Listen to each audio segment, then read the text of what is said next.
السلام عليكم يا جدعان، ازيكم عاملين ايه؟ هل ورقة المفاهيم ليها لازمة وثروة قومية زي ما قال الأسطورة كريم سامي؟ هل المدرسين بجد بيضيعوا الوقت طول السنة مع إنك بتخش بالمنهج في الامتحان اللي هي ورقة المفاهيم أو كتيب صغير كده؟ هنشوف مع بعض. بسم الله كده. ورقة المفاهيم ملاش أي 30 لازمة في العربي، بجد ملاش أي 30 لازمة. هتلاقي كام خاصية من مدارس الأدب مكتوبة، خاصية ملاش أي 30 لازمة، مش هتفيدك في الأسئلة ولا هتفيدك في أي حاجة. قواعد النحو مكتوبة متهرجلة، كلام رايح كلام جاي، أنت مش هتفهم أي حاجة. طبعا البلاغة لو اتشرح القاعدة قدامك مش هتعرف تطبقها، يعني صباح الفل. النصوص والقراءة متحرر، وكتيب المفاهيم في العربي ملوش أي 30 لازمة، ده أولا. تاني حاجة في الإنجليزي، أنا مش عارف أنت هتفهمني ولا لأ، بس الإنجليزي في كتيب المفاهيم مشروح بالإنجليزي. انت عارف كتاب المعاصر او جيم او اي كتاب شرح عامه بيشرح الانجليزي بيبقى مثلا بيقول لك القاعده تطبق كذا كذا كذا بالعربي، لا هي القاعده في كتيب المفاهيم مشروحه بالانجليزي، فانت مش هتفهم، ومكتوب فيها شويه كلمات وكلام متهرجل وجرامر رايح وجرامر جاي. وعامه انا هسيب لك لينك بتاع ده كتيب المفاهيم في الوصف، علم رياضه وعلم علوم، هتشوفهم تحت. هتلاقي ده كلمه موديه هنا كلمه جايه هنا، انت مش هتفهم اي حاجه، فهي برضو في الانجليزي ملهاش لازمه. فهو كده في العربي ملوش لازمه وفي الانجليزي ملوش لازمه. طبعا هتلاقي فيه برضه في كتاب المفاهيم فرنساوي وايطالي، بس فيه الصراحه عشان دي بقت مواد غير مضافه للمجموع، ففي مدارس بتسلم كتيب مفاهيم وفي مدارس لا، فانت كده كده هتذاكر. بس عموما برضه الفرنساوي زي الانجليزي، هتلاقي الفرنساوي مشروح بالفرنساوي.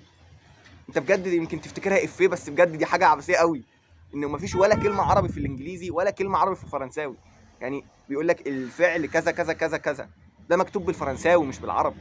نخش بقى اخيرا في حاجه هتبقى مفيده وهي الكيمياء. الكيمياء معادلات الباب الثاني كامله مكتوبه بالالوان بالراسب، كل حاجه مكتوبه. المعادلات الحديد كامله مكتوبه. الباب الثالث والرابع ما فيهاش معادلات كتيره، فهتلاقيها شرح بهرجله، فالباب الثالث والرابع يركنوا على جنب. العضويه معادلاتها كامله مكتوبه بجد، فهو مفيد قوي في حوار المعادلات لو انت وقفت هنا معادله معادله معادله، فاهم؟ بس بقى فكك من حوار العضويه، ان المعادلات هي لان انا قلت لك اسئله العضويه بتيجي ازاي، هي نفس المعادله بس هيجيبها لك على عنصر تاني، فلازم تكون فاهم المعادله رايحه فين، مين بيودي على فين. ولو فتحت كتيب المفاهيم هتلاقي طبعا، ماشي، لو فتحت كتيب المفاهيم طبعا هتلاقي معادلات مكتوبه غلط. هتقول لي طب المعادلات دي مكتوبه غلط هتلخبطني. لا ما تقلقش، بيسلموا لك مع كتيب المفاهيم ورقه فيها تصحيحات المعادلات المكتوبه غلط في الكيمياء بالاخص، يا اما هو هيسلم لك الورقه في اللجنه، يا هتلاقي الورقه محشوره جوه كتيب المفاهيم. فما تقوليش بقى معادلات مكتوبه غلط، انا اتوترت، انا اتوتر. ماشي، طبعا هي كده في الكيمياء مفيده قوي في حوار المعادلات، بس ما تجيش تقول لي لا انا خلاص معتمد على كتيب المفاهيم في الحوار المعادلات، خلاص مش هذاكر معادلات تاني. انت كده طبعا مساك لذيذ، انت كده غبي. هتقول لي ليه؟ لانك مش كل ما يقابلك معادله هتقوم فاتح لي كتيب المفاهيم، لان ده مش منطق كده. الوقت الثلاث ساعات هيروحوا منك وانت بتالف في معادله في معادلات العضويه ومش لاقيها، صباح الفل. فانت بتعتمد اللي انت لو نسيت هتفتح كتيب المفاهيم يفكرك، بس انا مش داخل معتمد على كتيب المفاهيم.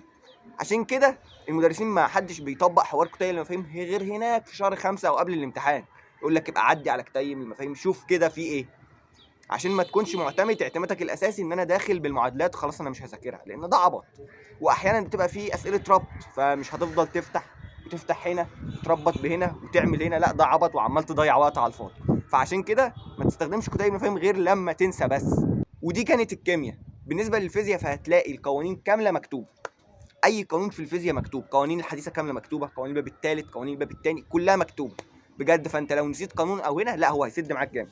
هتقول لي بقى ايه ده اعتمد عليها خلاص في الفيزياء؟ الصراحه هي يعتمد عليها في الفيزياء، بس الباب السابع بتاع الليزر في الحديثه مش مكتوب، هتلاقي مطرطش شويه كلام كده مع شويه معادلتين ولا شويه قانونين، لا هتذاكرها. لازم تكون حافظ الليزر عامه، لانه دايما بيجيب عليه اسئله نظري، ولو في حاجه هتعمل قلبان في الحديثه فهيكون من باب الليزر ده مبدئيا يعني. ونفسها نفس الكيمياء طبعا، انت داخل مش معتمد عليها، انت داخل لو نسيت هتفتح ورقه المفاهيم، غير كده ما تضيعش وقت، لان برضو اسئله الفيزياء بتبقى زي الكيمياء ممكن يبقى فيها ربط، جايب لك من الباب هنا شويه ومن باب هنا شويه من باب هنا شويه، فانت مش هتفضل تفتح هنا تشوف هنا تشوف هنا تشوف هنا، ده عبط، ده عبط. لازم تكون داخل مذاكر، نسيت كتيب المفاهيم هيسد معاك، بس هو ده الفكره. طبعا انا واخد بالي في الاحياء، طبعا انا مش مضطر اقول لك ان حتى لو في شرح كامل للاحياء في الكتيب المفاهيم انت مش هتستفيد منه اي حاجه، لان دي احياء يا اسطى بجد. انت لو هتستفيد فالجيولوجيا مكتوبه بالنص في كتيب المفاهيم، مكتوبه بالنص، كل كلمه في الجيولوجيا مكتوبه في ورقه المفاهيم بالنص. هتقول لي طبعا اعتمد عليها، لا ده خلاص ده الجيولوجيا باين عليها سهله اخش معتمد على كتيب المفاهيم.